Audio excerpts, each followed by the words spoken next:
தாயாக வந்தென்னை தயை கூட்டுவாயா, சேயாக தினம் என்னை சீராட்டுவாயா.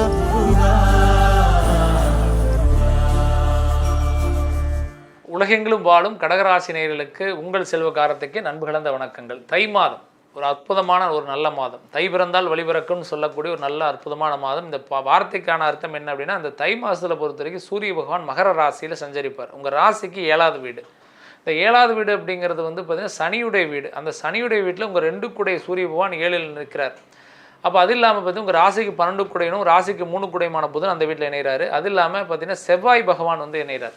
இப்பேற்பட்ட ஒரு சூழலில் இந்த 2026 இந்த தை மாதம் பிறக்கிறது இல்லாமல் உங்கள் ராசிக்கு 2ல் வந்து கேது, கிட்டத்தட்ட 8ல் ராகு, பாக்கியஸ்தானத்தில் வந்து பார்த்திங்கன்னா சனி பகவான், விரயஸ்தானத்தில் வந்து பார்த்திங்கன்னா குரு பகவான். இதுதான் வந்து இந்த கோச்சார். அப்போ இந்த கோச்சாரத்தினுடைய அடிப்படையில் நமக்கு என்ன மாதிரி நற்பலன்கள் கிடைக்கும்? பொதுவாகவே பார்த்திங்கன்னா இந்த கிரகங்களுடைய செயல்பாடை பொறுத்த வரைக்கும் ஒவ்வொருத்தருடைய வாழ்க்கையிலுமே பலதரப்பட்ட நகர்வுகளை அவர் கொடுப்பார். நிறைய நன்மைகளை கொடுப்பார். ஒரு சிலருக்கு ஒரு சில போராட்டங்களை கொடுப்பார். அதே கடகராசியில் பிறந்தவங்க நிறைய பேர் பார்த்திங்கன்னா நல்ல செல்வாக்காக இருப்பாங்க. ஒரு சில கடகராசியில் பிறந்தவங்க என்னென்னா வந்து ரொம்ப ஏழ்மையிலே இருப்பாங்க. ஏன்னா சந்தனுக்கு 2 வேடம் உண்டு. சந்தனை பொறுத்த வரைக்கும் தேய்பிறை வளர்பிறை எல்லாருக்கும் தெரிஞ்சது தான். ஒரு நேரத்தில் ஒளி பொருந்தியதாக இருப்பார், ஒரு நேரத்தில் இருட்டு அவருடைய இது வந்து பார்த்திங்கன்னா தேய்பிறையாக இருக்கிறதுனால ரொம்ப வந்து தோய்வாகவும் இருப்பார். அப்போ இந்த 2 வேலையை வேடமிடக்கூடிய அந்த சந்திர பகவானை பொறுத்த வரைக்கும் அந்த ராசியில் பிறந்தவங்களுக்கு அதீதமாக அந்த ஏற்றந்தாழ்வு இருந்துகிட்டே இருக்கும். ஒரே மாதிரியான அமைப்பு அவங்கள்கிட்ட இருக்கவே இருக்காது.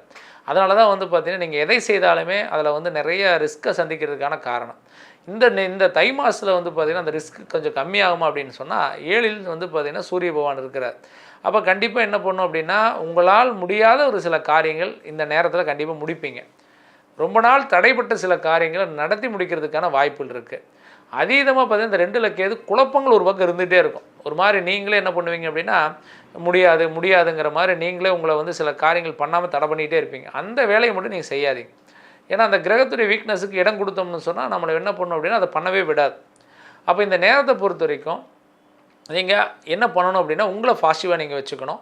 அப்போ நீங்கள் புதிய முயற்சி எடுக்கிறதா இருந்தால் தாராளமாக எடுக்கலாம். ஏன்னா வந்து ஆல்ரெடி நான் சொன்ன மாதிரி சனி பகவான் பாக்கியஸ்தானத்தில் அமர்ந்துருக்கிறது ஒரு நல்ல விஷயம். அது குருவுடைய வீட்டில் அமர்ந்திருக்கார். குரு போய் விரயஸ்தானத்தில் அமர்ந்து லக்னத்துக்கு ராசிக்கு விரயத்தில் அமர்ந்தார் அப்படின்னு சொன்னால் முழு சுபகிரகமான அந்த குரு பகவான் விரயஸ்தானத்தில் அமர்ந்தால் பெரிய கெடுபணங்களை கொடுக்க மாட்டார். அப்போ நமக்கு என்ன பண்ணணும் அப்படின்னா வரவேண்டிய பணவரவுகளை வரக்கூடிய வழிகளை உருவாக்குவாங்க. அதே அளவுக்கு நம்ம முயற்சியை மட்டும் கரெக்டாக எடுத்து பாசிட்டிவாக எடுத்து போனோம்னா மட்டும் போதும்.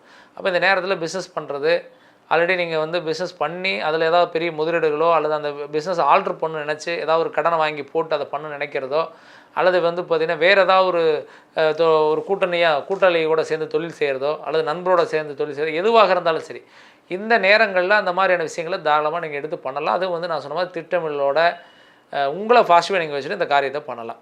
ஆக வந்து பிஸ்னஸை பொறுத்த வரைக்கும் ஓரளவுக்கு நல்ல மாற்றங்களை கொடுக்கும். அதை நான் சொன்ன மாதிரி ஏற்றந்தாழ்வு இருந்தாலும் கூட இந்த தை மாதம் உங்களுக்கு ஒரு ஏற்றமான மாதமாக தான் இருக்க போகுது. சரி, வேலையை செய்கிறது நம்ம வந்து வேலை ஆல்ரெடி பண்ணிகிட்டு இருக்கிறோம், வேலை செஞ்சுட்டே இருக்கிறோம், வருஷம் 3 வேலை செஞ்சுட்டே தான் இருக்கும். ஆனால் கடன் ஒரு பக்கம் இருந்துகிட்டே தான் இருக்குது. கடனை எப்போங்க கட்டுவாங்கலாம் நிறைய பேர் கேட்பாங்க. வருமானம் வந்தால் கடனை கட்ட போகிறோம். அப்போ வருமானம் வரக்கூடிய வழிகளை உருவாக்கணும். அப்போ நம்ம என்ன பண்ணணும், ஒரு இடத்த வேலையை செஞ்சுட்டு இருக்கிறது நல்ல விஷயந்தான். அது கூட ஒரு சிலருக்கு வந்து கூட்டு பிஸ்னஸ் பண்ணணும்னு பிளான் வச்சுருப்பீங்க. அந்த மாதிரி இருக்கிறவங்க தாராளமாக இந்த நேரத்தை எடுத்து பண்ணலாம். ஒரு பார்ட் டைம் மாதிரி நீங்கள் ஏதாவது ஒரு பிஸ்னஸ் நீங்கள் பண்ணுறது ரொம்ப நல்லது. இல்லைங்க எனக்கு வேலை பார்ட் டைம் பண்ணுற அளவுக்கான ஒரு சூழல் இல்லை, நான் வேலைக்கு மட்டும்தான் போக முடியும், ஆனால் எனக்கு நல்ல ஒரு ஜாப் கிடைக்குமா, நான் மாற்றங்கள் செய்யலாமா அப்படின்னா இந்த வருஷம் இந்த மாதம் அப்படிங்கிறது உங்களுக்கு வேலை மாற்றத்துக்கான உகந்த மாதம் கிடையாதுங்க. அப்போ நம்ம வேலை மாற்றம் செய்கிறதுங்கிறத அவாய்ட் பண்ணிவிட்டு அப்போ இந்த 2026 நீங்கள் இந்த தை மாதம் மட்டும் விட்டுட்டு மீதி இருக்கக்கூடிய மாதங்கள் அடுத்தடுத்த மாதங்களில் பார்ப்போம். ஆனால் என்ன இருக்கிறது, வேலை மாற்றம் பண்ண வேண்டாம், இருக்கிற வேலையில் இருக்கிறது ரொம்ப நல்லது.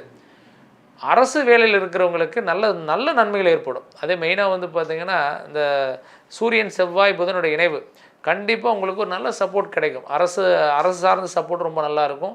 உங்கள் மேலதிகாரி உங்களுக்கு சப்போர்ட் பண்ணுவாங்க. உங்களுடைய பயணிக்கக்கூடியவங்களால எந்த பிரச்சனையும் இருக்காது. ஆனால் நீங்கள் செய்யக்கூடாத ஒரு விஷயம் என்ன அப்படின்னா, உங்கள் வேலையை அடுத்தவங்ககிட்ட கொடுத்து பண்ண சொல்கிறது, அடுத்தவங்க வேலைகளை நீங்கள் எடுத்து பண்ணுறது. இந்த 2 வேலைகளை மட்டும் நீங்கள் இந்த அவாய்ட் பண்ணிங்கன்னா அரசு சார்ந்த வேலையில் இருக்கிறவங்க பிரச்சனையே கிடையாது. அதே மாதிரி வந்து பார்த்திங்கன்னா இந்த சினிமா அல்லது கலைத்துறை அரசியல் இருக்கிறவங்களுக்கு இந்த காலம் ஒரு உகந்த காலமாக இருக்கும். அதில் இருக்கிறவங்களுடைய முயற்சி, ஏன்னா நிறைய எஃபர்ட் போடுவாங்க இந்த மீடியா ஃபீல்டில் இருக்கிறவங்க, ஆனால் ரிசல்ட்டே கிடைக்காது. சார் நிறைய முயற்சி எடுக்கிறாங்க, எனக்கு வந்து ரிசல்ட்டே இல்லை. ஆனால் இந்த மாதிரியான காலகட்டங்களில் கிடைக்கிறதுக்கான வாய்ப்பு உண்டு. இந்த தை மாதத்துக்கான முயற்சி எடுத்திங்கன்னா ரொம்ப நல்லாயிருக்கும். அதே மாதிரி ஒரு வீடு வாங்கணும், வாகனங்கள் வாங்கணும், அல்லது புதுசாக ஏதோ ஒன்று பண்ணலாமா அப்படின்னு கேட்டால் தாராளமாக. விரைஸ்தானத்தில் குரு, பாகிஸ்தானத்தில் வந்து சனி, கிட்டத்தட்ட 2ல் கேது, 8ல் ராகு பகவானுடைய சேர்க்கை அப்படின்னு நம்ம பார்க்கும் பொழுது இது எல்லாம் என்ன பண்ணும் அப்படின்னா நம்ம வந்து தாராளமாக விரைய செலவு சுப செலவாக கன்வெர்ட் பண்ணலாம். ஒரு வீடோ இடமோ பொருளோ போக்குவரத்தோ ஏதோ ஒன்று பண்ணலாம், பண்ணுறதுக்கான முயற்சி எடுக்கலாம். அதே மாதிரி ஃபேமிலிக்குள்ளான ஒரு சூழலில் நம்ம பார்க்கும் பொழுது இந்த டைமில் வந்து நிறைய பிரச்சனைகள் அப்படின்னு நம்ம பார்க்கும் பொழுது என்ன அப்படின்னா ஃபேமிலி கூட டைம் ஸ்பெண்ட் பண்ண முடியல அப்படிங்கிறது தான். நிறைய பேர் வந்து பார்த்திங்கன்னா கணவராகட்டும் மனைவியாகட்டும் இப்போ இருக்கக்கூடிய சூழலில் 2 பேருமே வேலைக்கு போகிறாங்க, 2 பேருமே சம்பாதிக்க ஓட ஆரம்பிச்சிட்டாங்க. பிள்ளைகளை பார்க்கக்கூடிய நேரம் கூட ஒரு சிலருக்கு இல்லாமல் இருக்குது. ஒரு சிலர் நல்லா இருக்கிற மாதிரி இருக்காங்க, ஆனால் பட் வந்து அவங்க ஹாப்பி இல்லாத மாதிரி ஃபீல் பண்ணிட்டே இருக்கிறாங்க. இந்த மாதிரி நிலவரம் வர்றதுக்கான காரணங்கள் என்னென்னா அந்த 2ல் கேது இருக்கும்பொழுது அந்த மாதிரியான சூழல் கொடுக்கும். அப்போ நம்ம வந்து என்ன பண்ணணும் அப்படின்னா அதுக்கு இடம் கொடுக்காத அளவுக்கு ஓரளவுக்கு கரெக்டாக கொண்டு போகணும். அதை மட்டும் நீங்கள் கருத்தில் எடுத்துக்கோங்க. மற்றபடி பெரிய அளவுக்கு பாதிப்போ பெரிய ஒரு நெகட்டிவான ஒரு சூழலாம் ஒன்றும் இல்லை. கரெக்டாக கொண்டு போனால் போதும், விட்டு கொடுத்து அனுசரிச்சா போனால் போதும். அதே மாதிரி தந்தை வழி உறவுகளால் வரக்கூடிய ஆதாயங்கள் ஏற்படக்கூடிய வாய்ப்பு உண்டு. அதே மாதிரி மனைவி வழி உறவினர்கள் அல்லது வந்து கணவர் வழி உறவினர்கள் இவங்க மூலியமாக சில ஆதாயங்கள் இந்த காலத்தில் கிடைக்கலாம். ஆனால் பட் என்னென்னா அந்த செவ்வாய் சூரியன் அந்த முன்கோபத்தினால் வரக்கூடிய பிரச்சனைகள்லாம் வர்றதுக்கான வாய்ப்புகள் இருக்குது. அதனால் இந்த வீண் வாக்குவாதங்களை அவாய்ட் பண்ணிக்கணும். முடிஞ்ச அளவுக்கு வந்து பார்த்திங்கன்னா உங்களுடைய செயல்பாடு வந்து நீங்கள் கரெக்டாக பண்ணுறீங்க அப்படின்னாலும் பண்ணுங்கள். வேறவங்க வந்து அதை குறை சொல்கிறாங்க அல்லது வந்து நீங்கள் பண்ணுறது தப்பாக இருக்குது அப்படிங்கிற மாதிரி ஃபீல் பண்ணுற மாதிரியான சூழல் உருவாக்குனாங்கன்னா அதெல்லாம் பெருசாக காது கொடுத்து கேட்டு அவங்களுக்கு வந்து எந்த பதிலும் நீங்கள் சொல்லக்கூடாது. ஏன்னா இந்த நேரம் வந்து பார்த்திங்கன்னா தேவையில்லாத மனக்குழப்பங்கள் கஷ்டங்களை கொடுக்கலாம் அப்படிங்களா, அதெல்லாம் கொஞ்சம் அவாய்ட் பண்ணிக்கணும். மற்றபடி பார்த்திங்கன்னா இந்த காலகட்டம் சுபகாரியங்கள் பண்ணுறதுக்கு, சுபகாரிய பேச்சுவார்த்தைகள் எடுக்கிறதுக்கு, படிக்கக்கூடிய மாணவர்கள் அடுத்த கட்ட நகர்வுக்கு போகிறது இதெல்லாம் ரொம்ப நல்லா இருக்குது. இதெல்லாம் பயன்படுத்திங்க. முதல்ல இந்த 2020 இந்த தை மாதம் பொறுத்த வரைக்கும் ஒரு நியூட்ரலான மாதம். கவனிக்கக்கூடிய விஷயம் ஆரோக்கியம், மெயினாக கவனிக்கக்கூடிய விஷயங்கள் அப்படின்னு நம்ம பார்க்கும் பொழுது வயிறு உபாதை தான் அதில் மெயினாக கவனிக்கக்கூடிய விஷயம்.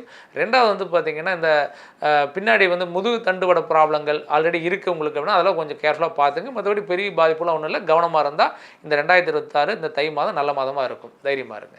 இது வரைக்கும் பார்த்தீங்கன்னா ராசிக்கான பலன்களை நீங்கள் டீட்டெயிலாக பார்த்தீங்க. பொதுவாக வந்து பார்த்தீங்கன்னா நம்ம எப்பவும் சொல்கிறது தான், நிறைய பேருக்கு நிறைய சந்தேகங்கள் இருக்கத்தான் செய்யுது. நிறைய கமெண்ட்ஸ் நம்ம பார்க்குறோம். சார் என்னுடைய தனிப்பட்ட ராசிக்கு எப்படி இருக்கும், ஏன் என்னுடைய வாழ்க்கையில் பல விதமான கஷ்டங்கள் அடைகிறேன், இதனால் எனக்கு வந்து எப்போ பார்த்தாலும் ஒரு மாதிரி விரக்தியாகவே இருக்குது, ஏதாவது ஒரு தொந்தரவு வந்துகிட்டே இருக்குது அப்படிங்கிற மாதிரிலாம் நிறைய பேர் கேட்குறத பார்க்குறோம். நம்ம வந்து பொதுவாகவே நம்மளுடைய சுய ஜாதகம் அப்படிங்கிறது அவங்களுடைய ஜாதகத்தில் பிறப்பு பொறுத்து இந்த விதிசாரத்தின் அடிப்படையில் உங்களுக்கு பிறந்திருக்கக்கூடிய லக்னம், அதே மாதிரி ராசி, நட்சத்திரம், உங்களுக்கு இப்போ நடக்கக்கூடிய திசை, புத்தி, அதோடைய யோக பலன் என்ன, இப்போ வந்து எந்த மாதிரியான யோக திசை நடந்துட்டு இருக்குது, இதெல்லாம் நம்ம பார்க்கணும். பொதுவாக வந்து ஒரு ஜாதகத்தில் வந்து பார்த்திங்கன்னா லக்னத்துக்கு 6ஆம் வீடு 8ஆம் உடைய திசை வந்துச்சுன்னு வச்சு ரொம்ப கஷ்டங்களை கொடுக்கும். அதே வந்து பார்த்திங்கன்னா 2ஆம் வீடு அல்லது லக்னாதிபதி திசை நல்ல இடத்துல இருந்து ஆட்சி பலத்தோடு இருந்து அல்லது உச்ச பலத்தோடு இருந்து அந்த திசாபுத்தி நடந்தது அப்படின்னு சொன்னால் அது யோக பலனாக கனெக்ட் ஆகும். அப்போ அந்த யோக பலனாக கனெக்ட் ஆகக்கூடிய திசை எப்போ வருது, உங்களுடைய லைஃப்பில் எப்போ கஷ்டங்கள் தீரும். எங்கள் தந்தையார் கஷ்டப்பட்டாருங்க, எங்கள் தாத்தா தாய் பாட்டன் முன்னோட்டர்கள் எல்லாருமே கஷ்டப்பட்டாங்க, இல்லை அவங்கெல்லாம் நல்லா இருந்தாங்க, ஏன் நான் என்னுடைய வாழ்க்கையில் கஷ்டப்படுறேன், இப்படி நிறைய கேள்வி எல்லாருக்கும் இருக்கும். நம்மளுடைய லைஃப்பில் மட்டும் ஏன் இவ்வளோ கஷ்டம் வருது, நம்ம வந்து எல்லாருக்கும் சப்போர்ட் பண்ணுறோம், எல்லாருக்கும் உதவி பண்ணுறோம், ஆனால் பட் நம்முடைய வாழ்க்கையில் ஏன் விரக்தியாக இருந்துட்டு இருக்குங்கிற கேள்விகளும் இருக்கும். இப்பேற்பட்ட நிலவரம் உங்கள் ஜாதகத்து அடிப்படையில் இருக்கிற மாதிரி ஒரு ஃபீல் பண்ணிங்கன்னா கண்டிப்பாக உங்கள் சுய ஜாதகம் டீட்டெயிலாக செக் பண்ணுங்கள். உங்களுக்கு ஜாதகம் இல்லைன்னு ஒன்றும் ஒரி பண்ணிக்க வேண்டாம். Date of birth, time and birth place இருந்ததுன்னா நம்ம ஜாதகம் டீட்டெயிலாக நம்ம எடுத்துடலாம். அப்படி ஜாதகத்தை நீங்கள் பார்க்கணும் அல்லது வந்து அந்த ஜாதகம் உங்கள்கிட்ட தெளிவாக இல்லை அப்படின்னாலுமே டீட்டெயிலாக ஃபஸ்ட்டு ஜாதகம் எடுத்துக்கிட்டுங்க. எடுத்துகிட்டு ஃபஸ்ட்டு உங்களுக்கான பிறப்பு யோகம் என்ன, அதில் என்ன மாதிரி யோகங்கள்லாம் இருக்குது, உங்களுக்கு ஏதாவது முன்வழி கர்மாக்களுடைய தொடர்பு எதாவது இருக்கா, அல்லது இப்போ நடைமுறை கர்மாவுடைய சிக்கல்களில் கர்மாவோடைய ஆதிக்கத்தில் இருக்கிறீங்களா. ஏன்னா இந்த கர்மகாரகன் அப்படின்னு சொன்னால் சனி பகவான் எல்லாருக்கும் தெரியும். அப்போ அந்த சனியுடைய வீக்னஸ் எதாவது இருக்கா, அல்லது வந்து உங்களுடைய தனிப்பட்ட யோகங்கள் இன்னும் வேலை செய்யவே இல்லையா, எந்த ஏஜில் ஸ்டார்ட் ஆகும், என்ன இப்போ திசை புத்தி நடக்குது, அதுக்கான செயல்பாடு என்ன, அதை எப்படி நம்ம ஆக்டிவேட் பண்ணணும் அப்படிங்கிறத தெரிஞ்சுக்கணும். அதை தெரிஞ்சுக்கிட்டு நீங்கள் என்ன தொழில் செய்கிறவராக இருந்தாலும் சரி, அது வந்து நீங்கள் வந்து பிஸ்னஸ் பண்ணுறீங்க அல்லது ஒரு அடிமை தொழில் செய்கிறீங்க அல்லது வந்து வெளிநாடு வேலைக்கு ட்ரை பண்ணுறீங்க அல்லது வெளிநாட்டில் இருக்கிறீங்க, அதெல்லாம் முக்கியம் கிடையாது. ஃபஸ்ட்டு வந்து வெற்றி விருத்தின்னு ஒரு வார்த்தை சொல்லுவோம். அடுத்த கட்ட வளர்ச்சி, அந்த வளர்ச்சியோ உங்களுக்கு இருக்காங்கிறத தெரிஞ்சுக்கிட்டு அதுக்கு தகுந்த மாதிரி சில செயல்பாடுகளை செயல்படுத்தி போனீங்கன்னா ரொம்ப நல்லாயிருக்கும். அதனால் ஃபஸ்ட்டு உங்கள் சுய ஜாதகம் டீட்டெயிலாக செக் பண்ணிங்க. உங்கள் ஜாதகம் நீங்கள் வந்து நம்ம சைடில் பார்க்கணும் அப்படின்னு விருப்பப்பட்டீங்கன்னா நம்முடைய கான்டாக்ட் நம்பர் கீழே இருக்குது, அதை சேவ் பண்ணிக்கிங்க. அது வந்து வாட்ஸ்அப் நம்பர், அந்த நம்பருக்கு ஆன்லைனில் மூலம் நம்ம ஜாதகம் கூட பார்த்துக்கலாம். நேரில் வரணும்னு நினைக்கிறவங்க நேர்லேயே வரலாம். நம்முடைய ஆஃபீஸ் வந்து கோயம்புத்தூரில் ராமநாதபுரம் ஜெம்மாஸ்பத்திரி பக்கத்தில் நம்முடைய ஆஃபீஸ் இருக்குது. நேரு ஒரு நாள் வரலாம்.